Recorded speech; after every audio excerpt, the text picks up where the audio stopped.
The National Football League's regular schedule is over, and all playoff positions are finalized.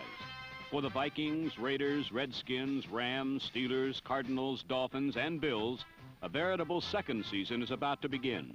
For 18 other NFL teams, however, the end very definitely is at hand. There will be no more football for them. Strange as it may seem, one team in particular must be regarded as a smashing success, even though it didn't come close to a playoff berth. For in Houston, Texas, in the fabulous edifice they call the Astrodome, lived and breathed the surprise team of the 1974 season, the Houston Oilers. For the first time, the Taj Mahal of stadia had a pro football attraction to match its own glitter, as the Oilers made the biggest improvement of any team in the NFL. And for the first time since the early days of the American Football League, Houston fans had plenty to smile about.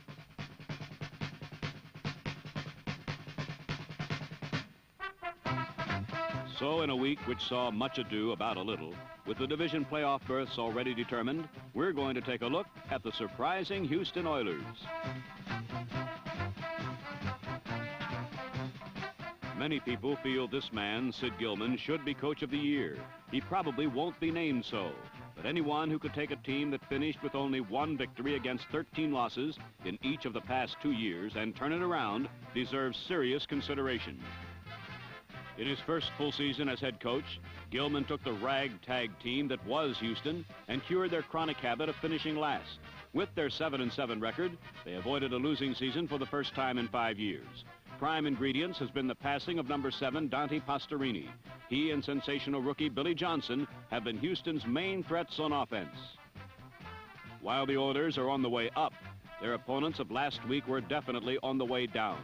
The once proud Cleveland Browns had little to gain in this game except for saving their coach's job.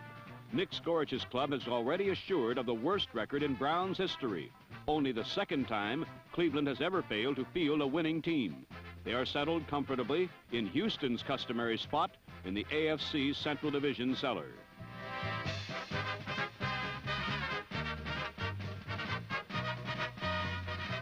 So at stake in this game in the Astrodome was Houston's crack at a 7-7 non-losing season. To do it, they had to beat a team they have never won against in 9 games, as the Houston Oilers met the Cleveland Browns in the NFL Game of the Week.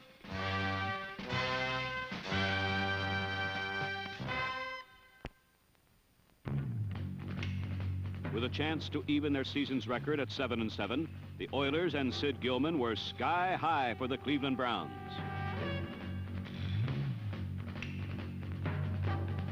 But as so often follows such intensity, disaster struck as Houston fumbled the opening kickoff away to Cleveland in their own territory. As Cleveland quarterback Mike Phipps settled over center, a concerned Sid Gilman looked on. Well, he should have been worried, for Cleveland was off and running on the first play.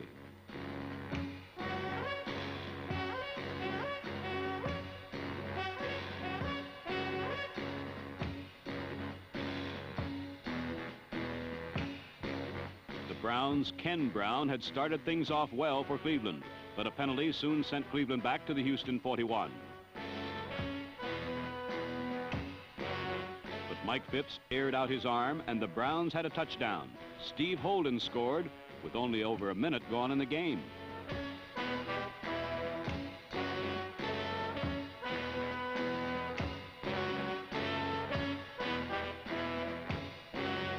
Another look at this long scoring play, which have been far and few between for the Browns this year, reveals that Steve Holden simply turned on the Jets and easily outdistanced his defender down the right sideline.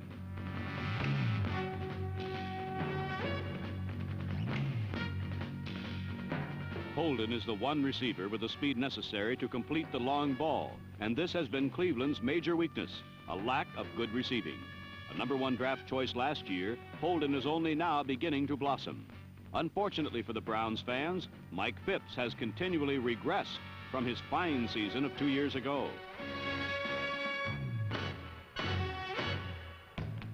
After the score, the rest of the first quarter belonged to the Cleveland defense, led by their two fine tackles, Walter Johnson and Jerry Shirk, number 72.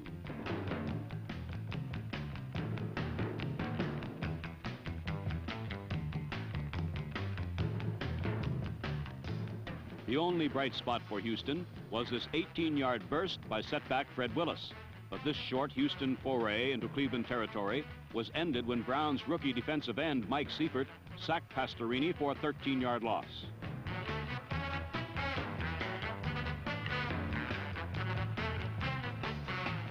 However, this thwarted offensive series was vital to Houston, for though they were forced to punt, David Beverly's kick was a lethal weapon. It was downed on the Cleveland 2.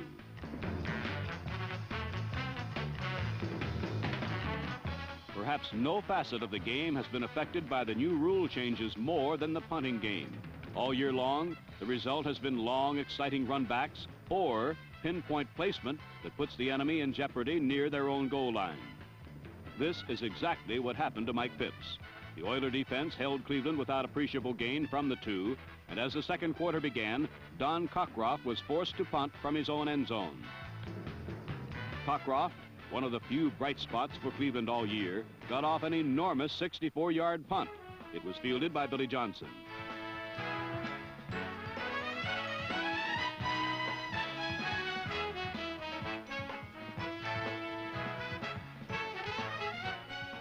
Johnson has been one of the big stories for Houston this year.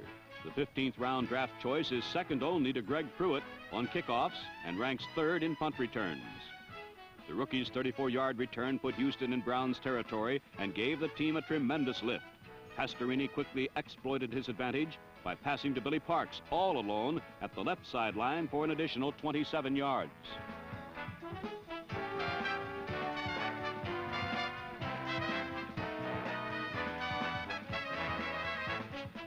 Two plays later from the Cleveland 7, Pastorini rifled a pass to tight end Mac Alston for the score that tied the game.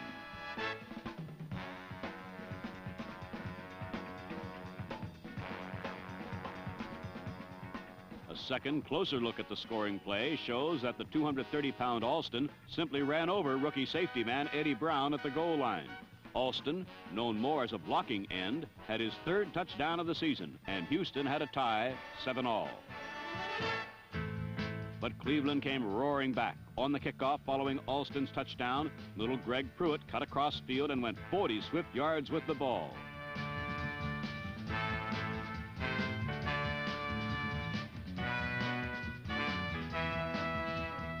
Unfortunately, a clipping penalty ruined Pruitt's effort, but it was not to be his last. For Houston is Pruitt's birthplace, and the little scatback made the most of his appearance before his hometown following.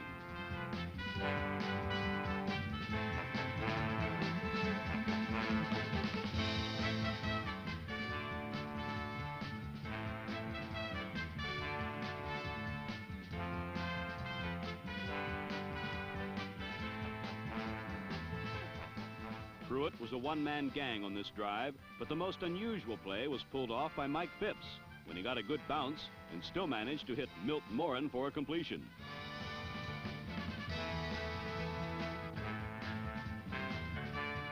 Cleveland's chances to score ended, however, when Phipps was dropped by number 59, Ted Washington, for a 10-yard loss. It was the Oilers' 40th sack for the season, one of the best marks in football. Though Cleveland was stopped from any further scoring in the first half, likewise were Pastorini and the Oilers. In fact, Pastorini suffered 2 interceptions in the latter stages of the first half, both by linebackers. The first was by Charlie Hall. The second came when number 52, Billy Andrews, cut in front of his own man to pick off only the 10th pass all year from Pastorini. An isolated look at Billy Parks, the intended receiver on the play, reveals Cleveland had 4 linebackers clogging the passing lanes, and Andrews virtually stole the ball from his own teammate to make the interception.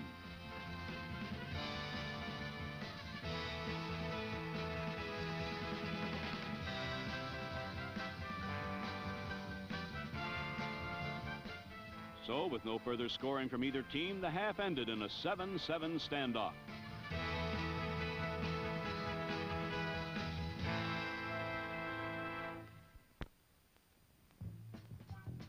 The The Oilers began the second half with some rather sound strategy.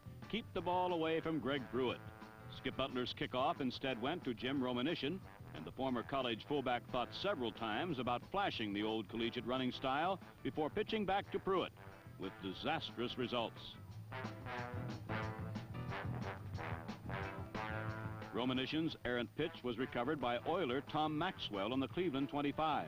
Trying to get the ball to Pruitt had cost the Browns dearly, and on the next play, Fred Willis broke over left tackle for 16 yards.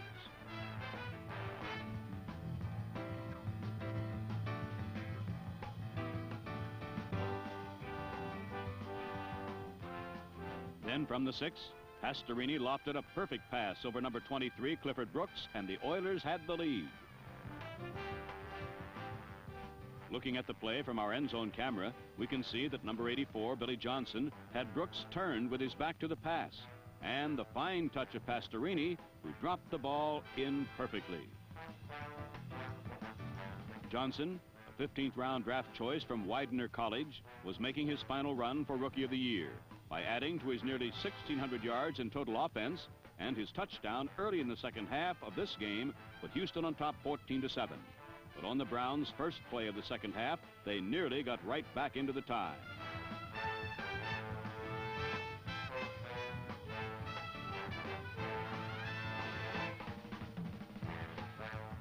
But Steve Holden dropped an easy one. And looking at the play from another angle, we can see the reason for his perturbed posture. Phipps hit him right in the hands, but Holden, sensing open field around him, tried to run before catching, and a big gainer was gone.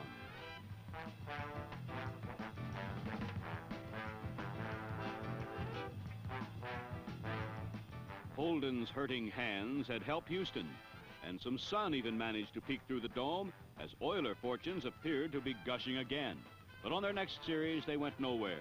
Not a serious shortcoming, except that they were forced to punt, and waiting to explode was Greg Pruitt, who would really do it in the second half.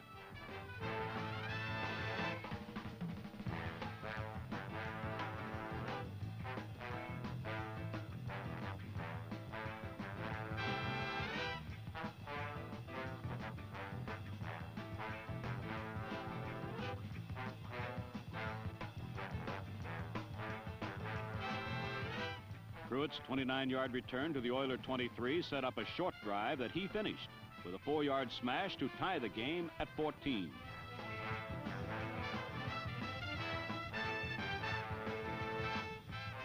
Many experts figured Pruitt as a kick return specialist because of his size, but he has proven that he can play every down. This was bad news for Houston, for though they could try to kick away from him on special team plays, there was no way they could keep him away from the ball as a part of Cleveland's offense. And when Greg Pruitt gets the ball, look out.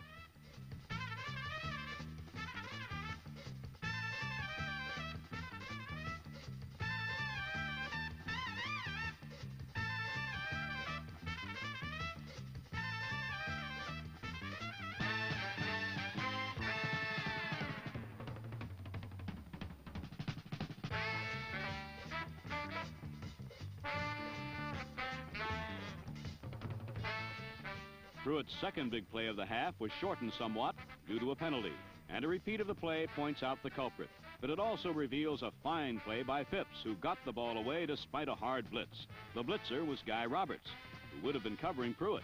And with Roberts out of the play, Greg got going.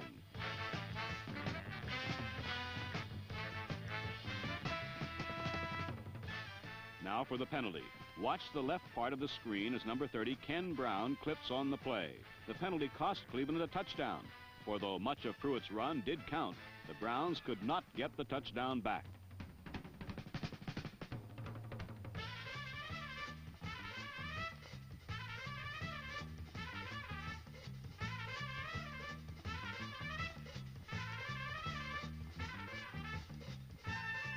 The drive was finished by Don Cockcroft, who hit a 37-yarder, his 14th successful field goal in 16 tries.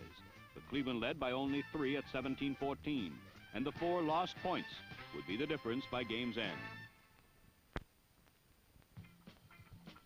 The success of 6 wins has built a new attitude in the Oilers. They expect to win now, and they take advantage of breaks. They had gotten one when Pruitt's touchdown was nullified, And though their next drive began from their own 15, they were confident that they could move the ball and retake the lead. A fine catch by tight end Mac Alston gained 30 yards. Then Vic Washington picked up 38 more on 2 carries over right tackle.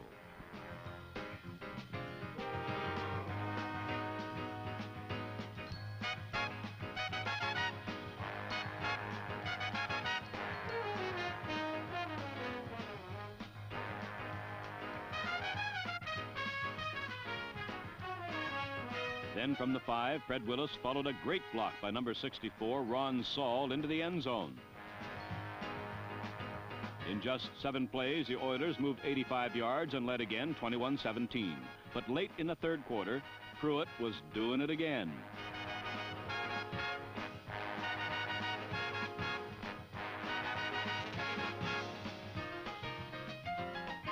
But after picking up 16 and then 8 yards, Pruitt never got the ball cleanly, and Guy Roberts recovered, ending Cleveland's drive at the Houston 33.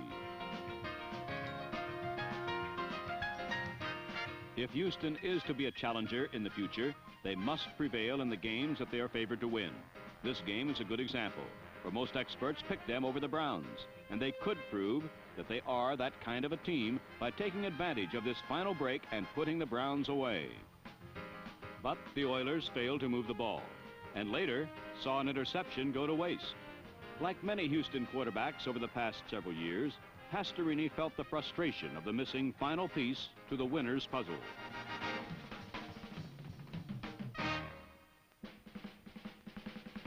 But the Oiler defense held Cleveland yet again, and the pressure now fell squarely on the shoulders of the Browns defense. If they held again, surely the Oilers would stumble, but it never happened.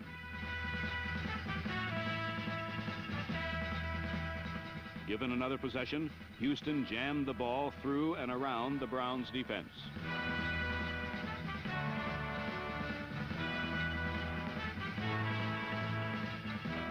Nine straight runs moved Houston 50 yards, with Willie Rogers going the last 20 for the touchdown.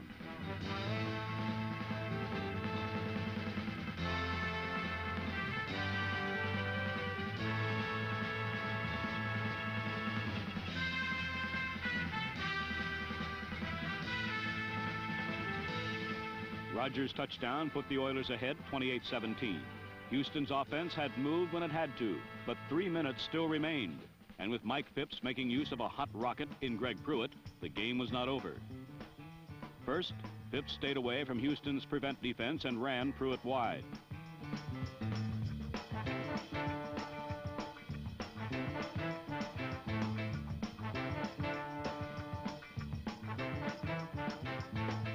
After a 17-yard run, Pruitt got 26 more on a short pass and long run.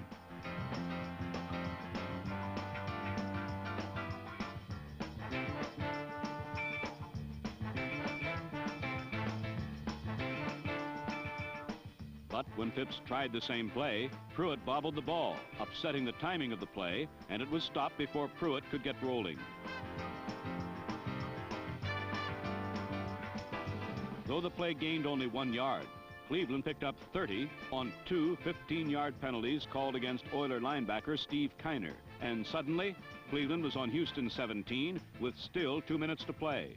Phipps tried for the quick score that would close Cleveland to less than a touchdown behind, but found no one open and scrambled for 10.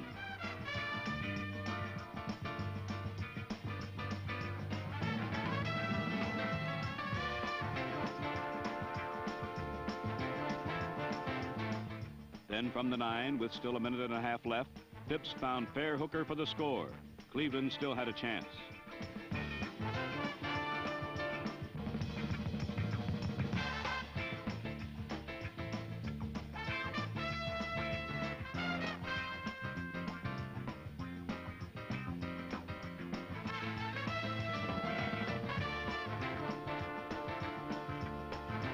Cleveland now trailed by 4. But unsure of their ability to stop Houston, the Browns tried an onside kick. Watch this one closely. Chris Gartner's kick goes 5 yards, then spins backward, and actually ends up 2 yards behind the spot where Gartner kicked from. The Browns were unable to recover a subsequent kick, and Houston completed a 28-24 victory, their first ever over the Cleveland Browns. Thus, the season ended for two teams who obviously will have very different remembrances of the year 1974. For the Cleveland Browns, the season must hold sad memories. This proud franchise, one that had known only one losing season before this year, will remember 1974 for the worst record in the team's history.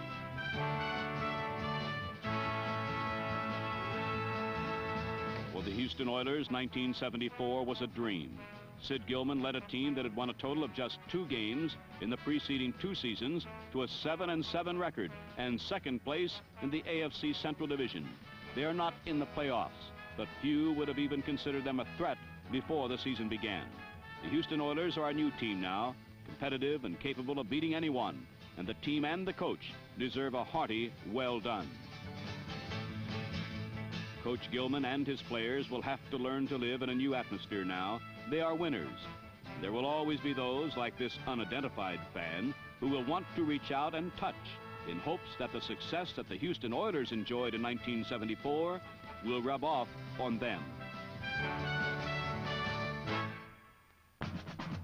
This week's National Car Rental Player of the Game is number 34, Greg Pruitt, who you saw do it for 150 yards in total offense in the second half alone.